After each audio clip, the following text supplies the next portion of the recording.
11. Sir, several questions raised regarding the Defense Ministry and the External Affairs and Irrigation Ministries have been clarified by my colleagues from those ministries. My task, therefore, has been simplified to that extent. Before I go to the questions, financial and economic, raised by several honorable members, I should like to clarify one or two points which are more administrative than economic or financial. One of them was raised by my honorable friend. He raised the question about the recruitment by the assistant superintendents, departmental competitive examination, and particularly about the examination held in 2010. He said that about rupees 6 crores were spent for the 2010 examination, and later it was declared that no vacancies were available. He therefore suggested that a definite procedure should be there and the examination should be held according to the vacancies declared in advance, and all persons who have qualified in that examination should be eligible for promotion or for appointment. Sir, I do not know whether the honorable member knows how these vacancies are filled. He probably refers to the section officers grade in the Central Secretariat services. This is filled 50% by direct recruitment and 25% by departmental competitive examination open to the assistants, that is the next lower grade, and the rest 25% by promotion of the assistants on the basis of seniority subject of fitness. The examination, therefore, that he was referring to was a departmental competitive examination for filling 25% of the vacancies.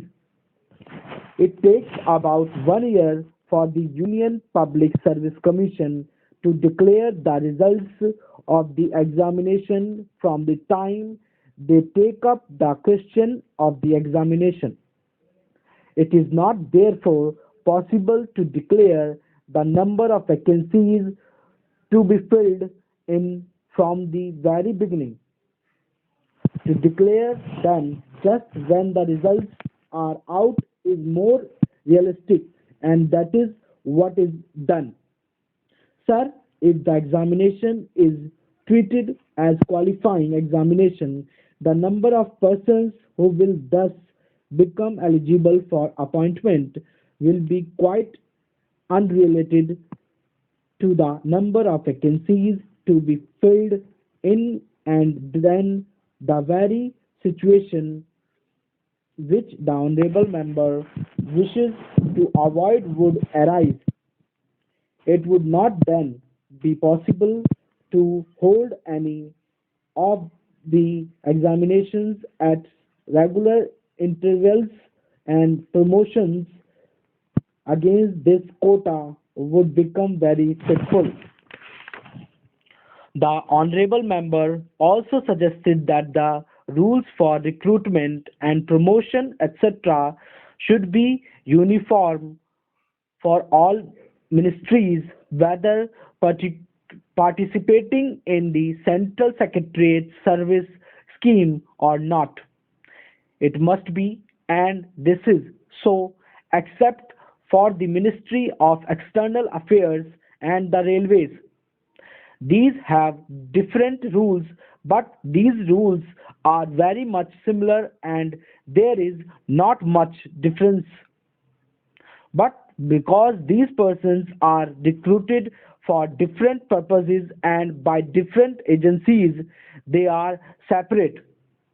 Therefore, his purpose in saying that there should be uniformity is almost carried out. The only difference is that the Ministry of Home Affairs does not control the services in those two ministries. Then, sir, questions were raised about backward areas and the backward states, and also about the city of Kolkata. If the budget is properly scrutinized, it would be found that assistance is provided for the states, particularly the backward states, and the Finance Commission, which assess the overall recruitments of the states, takes this into consideration and makes its recommendations, which are carried out every time the Finance Commission's recommendations are received, and they are received periodically according to the Constitution. Sir would like to give the total amount paid to the states on this account. The main objective of planning is to create conditions in which living standards are raised in a sufficiently reasonable level and all citizens are given full and equal opportunity for growth and service. The plans seek to provide a balanced emphasis on increase in production and employment. The development plans are thus accepted as the means for ensuring equitable development in the field of social services.